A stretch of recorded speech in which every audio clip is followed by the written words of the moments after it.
And of course, I said, sorry, I cannot deal with you right now. I have to go with my mother to the hospital. You can see what's going on here. She woke up, looked at me, and said, why did you bring me back? It was so nice. Kind of. Was she in a coma or just? Well, yeah, practically. My thought was just run, go call mommy, mommy.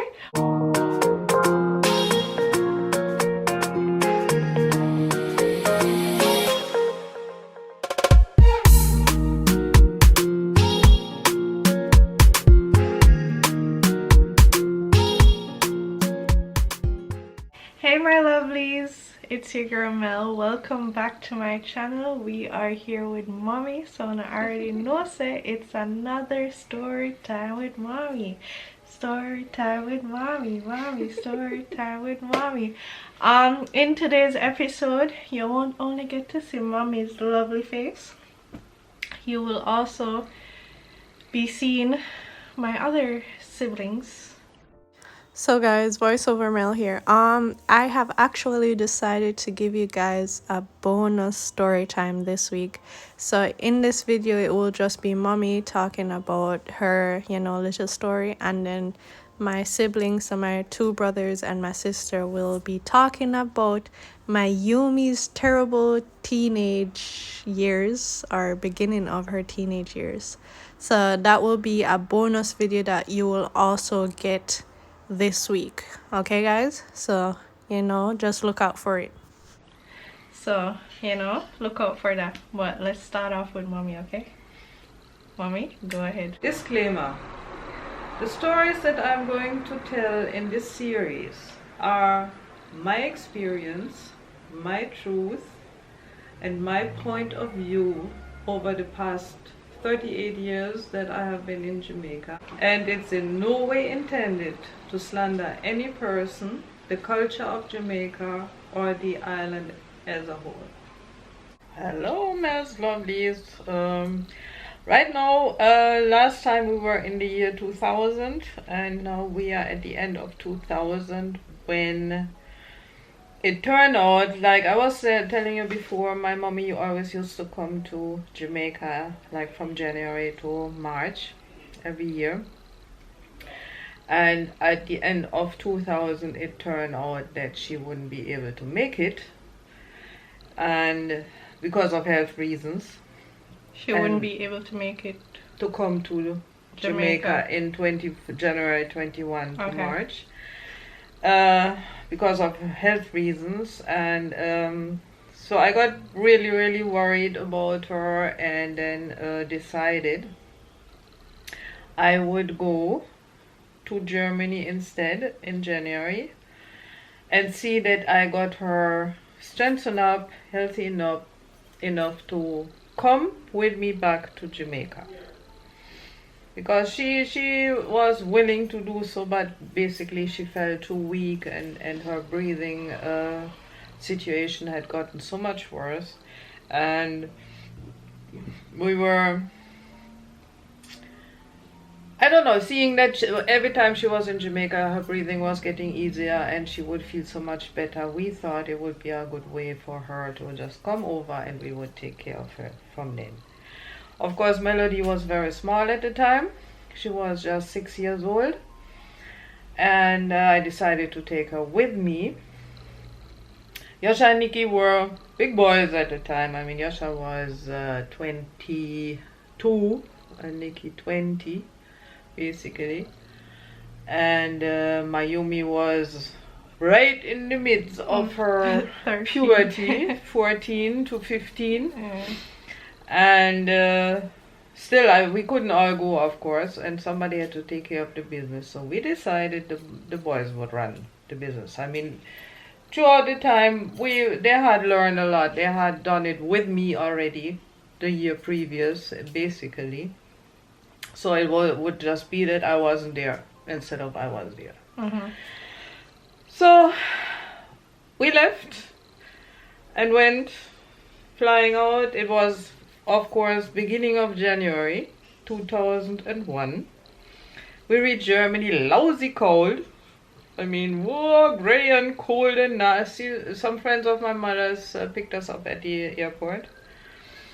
So when we reached the house and then came up and when my mommy opened the door, I was kind of shocked, you know, because she really looked frail and it was like you could directly see a person going down gradually, you know, and I was deteriorating, like, basically. yeah, and I didn't want to say the word because it's always so hard. Deteriorate. Oh, so you have a problem with deteriorate? Deteriorate is a hard word for me.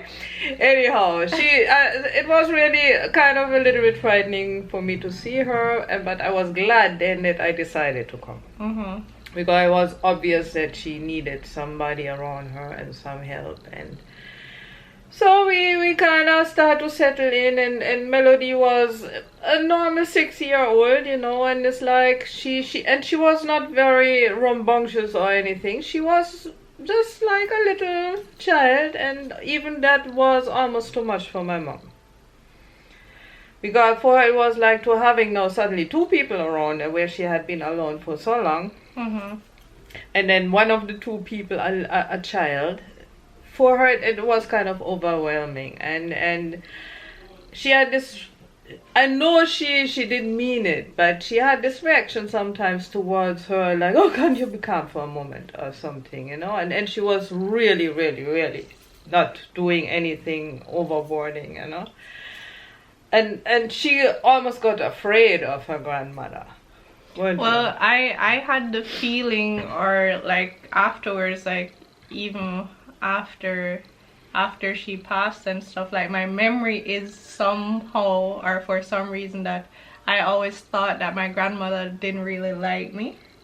So I guess it was because of these reactions, but in that stage I didn't, you know, pick up on it like that. But to me it was just like, I don't know, maybe grandma doesn't really like me. So it was when a couple years ago that we spoke about that, because she didn't really know that I felt that way. Remember when we had that conversation? Well, I kind of figured you felt that way, but I wasn't so sure. A few years ago was when I really said, you know, I always thought grandma didn't like me. And you were like, no, nothing like that. And I was like, well, to the feeling that I got, I always thought she didn't like me. Yeah.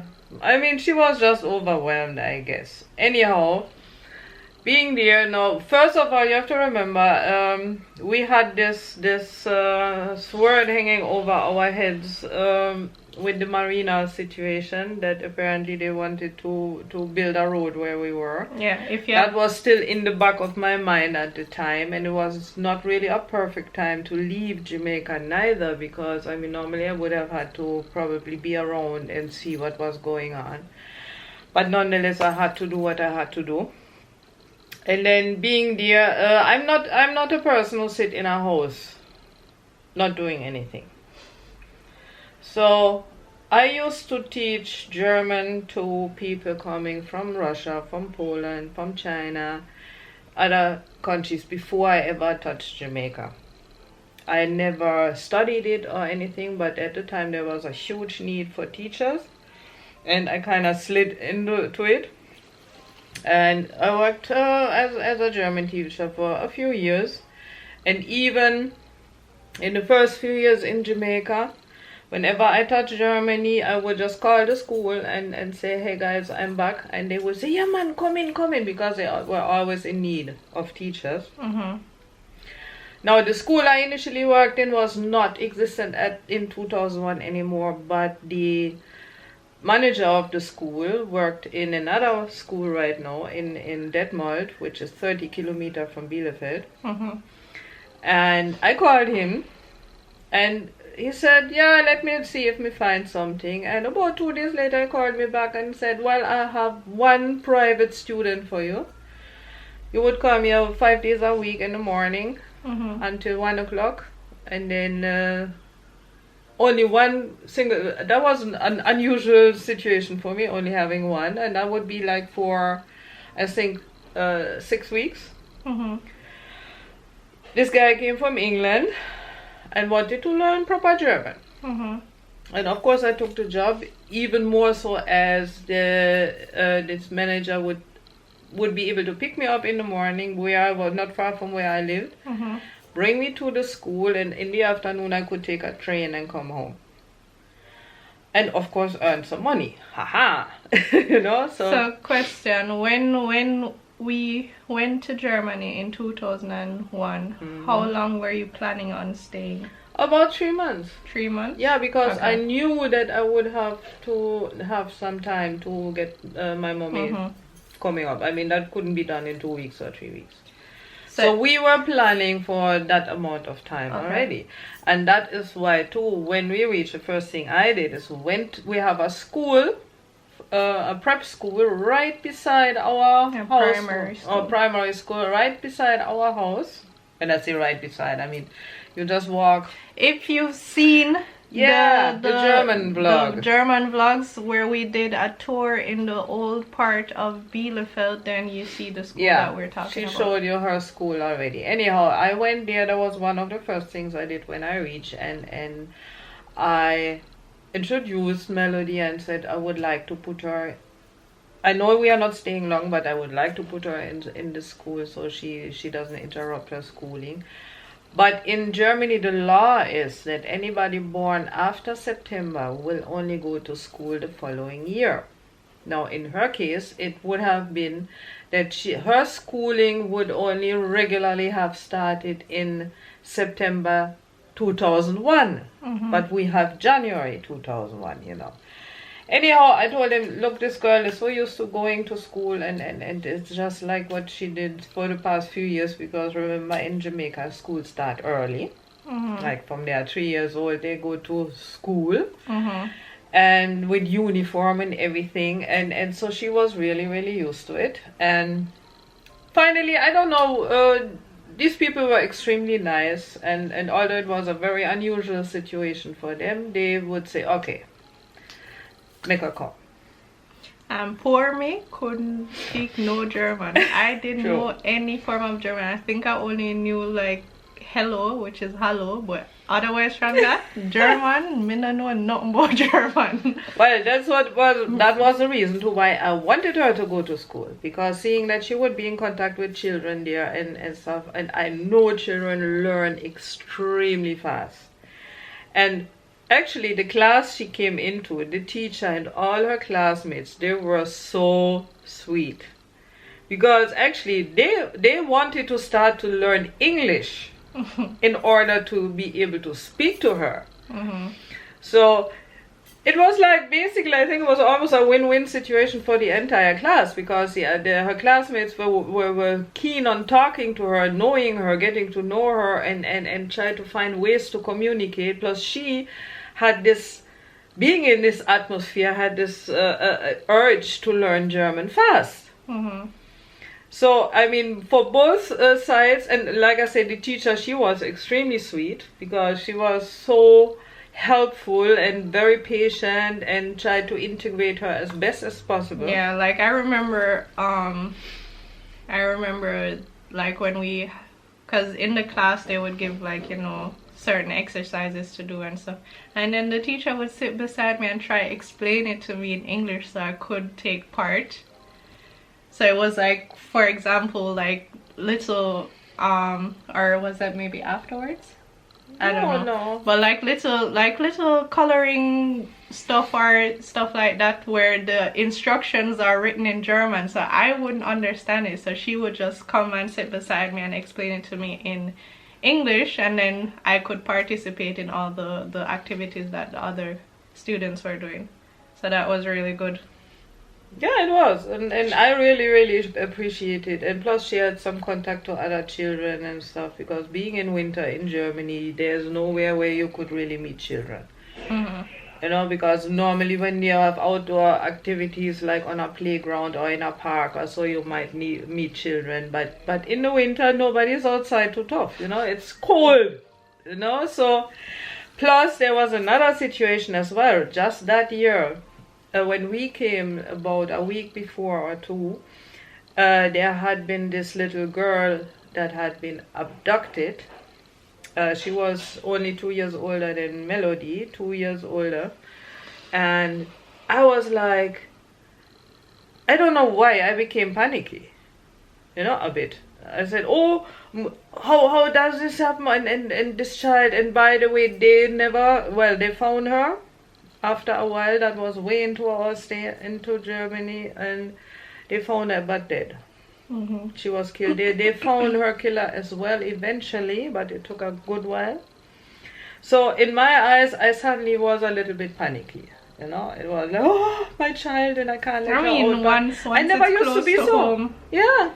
Once it's close to home, it's natural. Yeah, because I never ever was like that in my life before. Even when we went to America, visiting friends, and Mayumi was with me, and I would let her play outside, and my friends came to me and said, are you crazy? You can't leave your child outside. Somebody might come and kidnap her. And I was like, kidnap her? Eh? What is this? And for me it was like being in Jamaica and even Germany before, that was something completely unheard of. And so I was like, really? Somebody would come kidnap my child maybe, and this, yes, it happens all the time. And so even when I was then in America, I had to keep my children with me. Completely unusual situation for me. And yeah, even coming to Germany, that situation, I really felt a bit uncomfortable. Now, we were in our stay for a little while. I was working in the school, coming back by about 2 o'clock. I was back home. She was in the school in the morning, so my mommy didn't have any problems with her. I would get her ready before I left, and I would come home shortly after she came back home, so my mommy could handle that. So still then in the afternoons, her homework, I could cool out and cook dinner, go do shopping, whatever else. So we had a pretty regular life by that time. And my mommy I think she did improve to a degree. But then her breathing still, it was such a hard thing to watch. It come like sometimes you saw a fish on land. Turn to gasp for and then she put on her oxygen again, and it would take a while. She would walk just from the living room to the kitchen, which is like what, 10 yards, not even, and she would be out of breath. 15 steps. Yeah, and she would be completely out of breath, and that was really bad. But the company, of course, would help her to improve a bit. And although what I found out later, that a lot of her cheering up also was due to the fact that she didn't want to disappoint me. Although she did feel very bad and very weak, she kind of tried to put on a facade so I wouldn't feel so bad. Which I only found out after a good while being there. And then we had one situation, we had Carnival. And Carnival in Germany is a very big thing in certain towns in the Ruhrgebiet. Now, Bielefeld is not one big Carnival town. But nonetheless, in that year, they had organized, like for the schools, basically for the teenies in the schools, right where her school is a big place, and they had organized like a carnival's party there, like with live bands and loud music and drinks and this and that, and that place was rampacked. And she wanted to go out, so I said okay. I went out with her first, but for me it was like, ugh. Can you imagine being surrounded by 2,000 teenies? It's like, no, it was not really fun for me that much. And then I wanted to go back home, and she was, oh, mommy, I want a nice life. And I said, all right, I let you go for a short time, because I figured there are so many people there, nothing could happen. There was a lot of police there too, kind of surrounding the place and kind of keeping order. So I let her go for a moment, and then after half an hour, I became kind of nervous though. So where were you? I went back to look for Omi. Oh, so you went back into the house? I and went back was still into the outside. house to look for Omi because... So basically, just to give you an idea, like our house is here, and where the function was happening, yeah, it was few right steps here. away. So it's like a big place. It's open place. It's open a space. it's a yeah, just a big open place They where saw there are two on bunch the video, of if benches anybody and watched. stuff. So you can definitely, well, on the video it was all barricaded, remember, because of the Christmas market. No, not thing. in the first.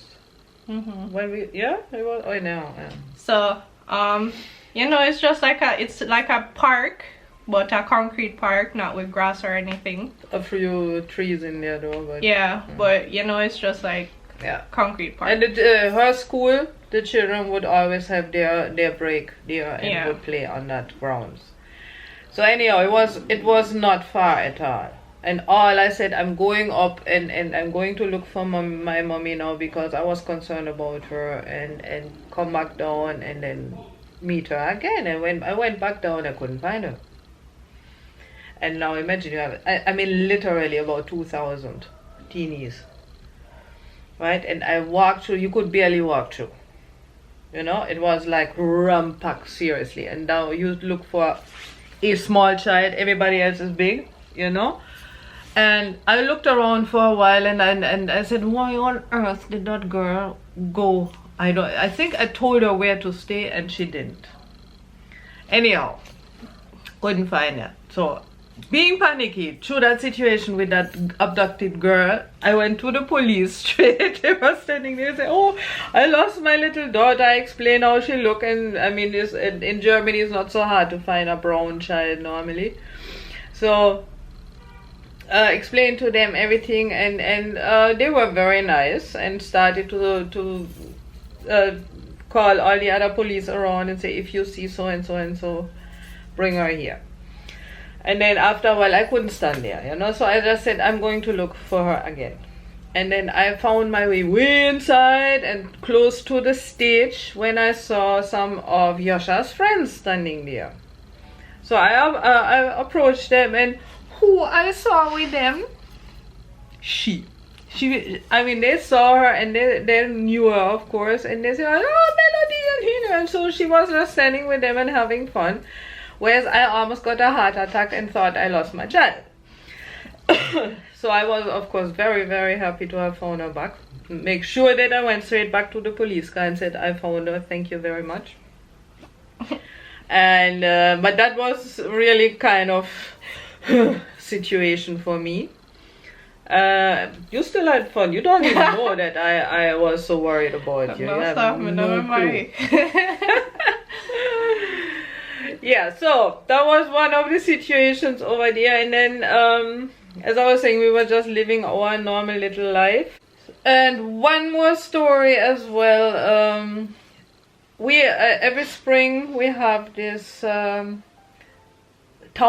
fest, if you want, right? It's called the Leinewebermarkt, and it's a time when 3 days long the entire center of the town will have a big party. There are several stages with music and a lot of stalls with food and drinks and this and that, and everybody is happy and enjoying themselves. So Melody and me went down because, and especially at this place where we were living, they had a program for children as well, and so we were down there when Melody said, oh, she need to go pee-pee. So I gave her the house key and said, all right, go up and come back. So she went up, and about not long, like 3-4 minutes later, she come run completely. Mommy, come. Grandma is on the ground and she can't get up, and it was all, and I start run and go, and I said, so where's the key? And she, in her nervousness, she completely forget the key. So our door, of course, was locked, so I had to ring somebody else's apartment just to get in, you know. Somebody luckily opened. So I went in, run up. Luckily, she did not close the apartment door, because if she had done that, that would have been disastrous. Look, and my mommy was lying on the ground in the hall. Not unconscious or anything, just lying there. Like and she I said, fell what or happened to something. you? And she said, oh, I want to go to the bathroom, and then I dropped and I can't get back up anymore. As well, it was how she was weak, because nothing happened to her. She wasn't really hurt or didn't break anything or nothing, luckily. So I helped her up, lifted her up, put her in her bed. And that was one more of the reasons why I was getting more and more concerned about leaving her alone in the place, because I could never happen after this. But I said it was so good that she left the apartment door open, because if that had been closed, and we have security locks in that place, that would have cost us a fortune to break the lock or something. And so that was a good part of it still, and she did a good job calling me. I was 6 years old, guys. Exactly, so. Just 6 years old. So, I mean, she was really good. Yeah, I remember just going up the stairs and pulling the apartment door, and then Omi was there just laying on the floor. And I don't even know. I just know the only thing I could do is tell mommy. And I knew because mommy was sitting she was like sitting at a step, kind of. Close by. Close by. And, you know, my thought was just run, go call mommy. Mommy. Omi's lying up there on the floor and she can't get up and stuff, so. You know, probably the key. I don't even know what happened. I think you left it somewhere. I don't even know where it was. But luckily, the apartment door was open. I thanked the universe for that. Yes. Things, because I mean, sometimes things work out good still. But I have one more story there to tell too. One night, for some reason, I had been dropping asleep in the living room. Now, the story of that house is, that house was freshly built when I was born, basically around the time I was born. My father was the architect for that house, and he did supervise the building. And we were one of the first families moving into this house. So nobody ever lived in that house before. And my family was in that apartment from then on. And I was falling asleep in the living room, and suddenly I woke in the middle of the night when, again, like dopey thing, I saw like two heads, just heads up top by the living room. And nobody was talking to me or nothing, but I had a distinct impression. First, one of them was my grandma, and the other one was my father. And it was like they were sending me a message that they were waiting for my mommy to come. So I was lying there, and mind you, my father died when I was 1 year old. I have no idea how he looks or anything, but from photographs, of course. So was it from the photographs that you recognized the face, or was it more of a feeling? It was more of a feeling. It was those two. I did not really have a clean recognition of it, but I was sure it was them. So you felt the relation, basically. Yeah, this was grandma and this was actually some left was grandma, figure. right was and daddy. That was father. Right, figure to it you. was very, very strong, this feeling, and basically it was like they were saying, "Hey, we are waiting for your mommy to come," and it felt really, really strange.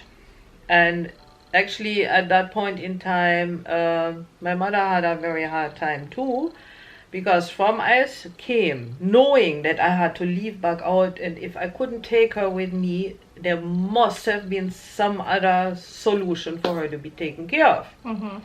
Now in Germany, you have the possibility to get people to come in the house twice a day, in the morning and in the evening. Like in the morning to wash you, help you with your hygiene, giving you breakfast, putting clothes on you and stuff, and in the evening vice versa, get you ready for bed, see that you eat your dinner or get your dinner.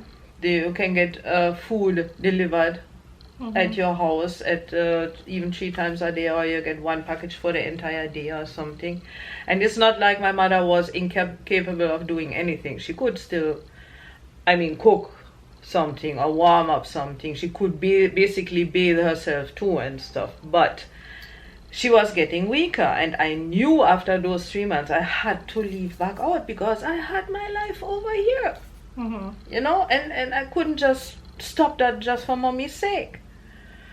And I really was keen on getting her to come with me, but the more time progressed, the more it was obvious it might not be possible at all. So I tried to bring in people. In Germany, everybody is insured, health insurance, right? So I tried to bring in people to value her for getting help. So the first person that came in, she was sitting there and asked us a ton of questions, and some of them were like, if my mother would shout if somebody could hear her from the neighbors. And I said, not necessarily, no, because I mean this is an older house and the walls are not that thin, and if every window and every door is closed, probably nobody would hear her. No. Or if she could wash herself still and stuff. And I said, yeah, she can. She even said, yeah, I can do this and this and that. That was too much. If she had said, no, I cannot do anything anymore, they would have given her help. So now, because she was still able to do those little things for herself, they refused to send help. And I was like, oh my God, what to do now? And seeing that she was really going down more and more, one day I called them again and said, look guys, can you please send somebody and reevaluate, because I cannot see my mother being here on her own completely. I was even considering to put her in a home at the time, which was very, very hard to do too, but I still applied for a spot for her because I could not leave her alone in the apartment. And as I was saying, I had no choice. I had to go back to Jamaica after 3 months. I even prolonged 1 more month because I was supposed to stay until March, and I only left by the end of April. Even put on 1 more month because it was like, no matter what I tried and what I did, it wouldn't get better. And now the second time, we were supposed to get a visit from an evaluator. And just that day, my mother had a severe attack, breathing attack. She was lying on her bed. She couldn't breathe at all. And not even the oxygen would help her, nothing. And I was so concerned that I called the ambulance. And the ambulance came and was just measuring whatever and if you want, packing her up to carry to the hospital. She only had 40% of oxygen left in her body. 40. I mean, that's nothing and you need 100%, right?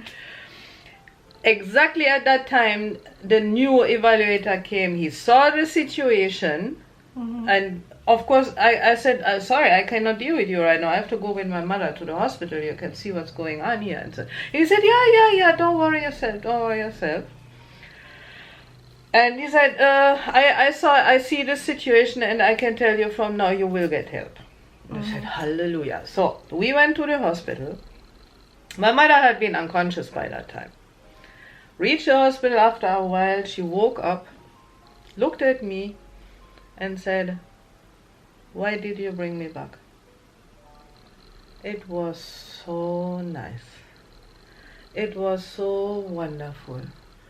I did not want to come back. Why did you bring me back? And she was really mad with me, you know? So kind of. Was she in a coma or just? Well, yeah, practically. It was like, I don't know if it's coma you would call it, but she was unconscious. For how long? For 2 hours, 3 hours. Okay. And in the hospital they gave her something to widen the bronchies and stuff like that. So she woke up, and I was right by her side when it happened. And she was like, I did not want to come back. Next time something happened like that, do not bring me back. I don't want to come back. And I said, all right, you know, and it was like, damn, you know. But anyhow, our time in Germany came to an end. She came back out of the hospital. She finally got the help. People would come twice a day taking care of her, which it was awful, to be honest. Because you see how it happens in Germany, they don't have time, you know. They can barely say a nice word to a person. They come in, wash your teeth, do this, food, out. In the evening, the same thing again. So it was really like this person was a piece of wood or something that you would just handle, get ready, and gone. So I wasn't too happy with that neither. And still I had, as I said, I had applied for a home place, but it didn't get through as yet. So did the helpers start coming while we were still in Germany? Yeah, they did some. That's why I could see it, what was happening. And I wasn't happy, and that's why I was more convinced that we might have to put her in a home for at least some time. So what happened then, my time came to an end, and I got some bad news from Jamaica constantly, you know. I heard how the situation with the new road and started to really get serious now, and I wasn't around to defend my property there, my marina, my business, my home. And I was sitting in Germany getting more and more nervous. And like I say, I put 1 more month on it already. And then after almost 4 months, I said, sorry, mommy, but I have to go. But seeing that she did not get into no home yet, I make sure that Yasha would come over. And practically same time then I left. So we wouldn't even practically see each other. He would fly out when I flew back. So he would take over for another month or 2. By that time, finally a place in a home was found for her, and she was put there, and then Yasha came back.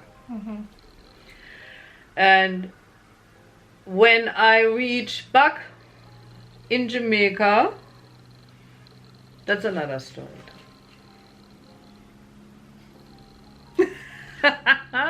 I must give you a cliffhanger again, don't I? Even though mommy gave you a cliffhanger with the marina the last story time, she's giving you another one this time as well. This is not my doing, guys. This is all mommy, yeah? So please, guilty as charged. Okay. I'm innocent. Innocent. Alright guys, thank you so much for watching. Please remember to like, share, and subscribe. And we will see you in our next story time. And I promise you, next story time, Onaga hear what happened. Here, no more cliffhangers. Okay. Onaga hear what happened. Alright, guys. So thank you so much again, and I will see you in my next video. Bye.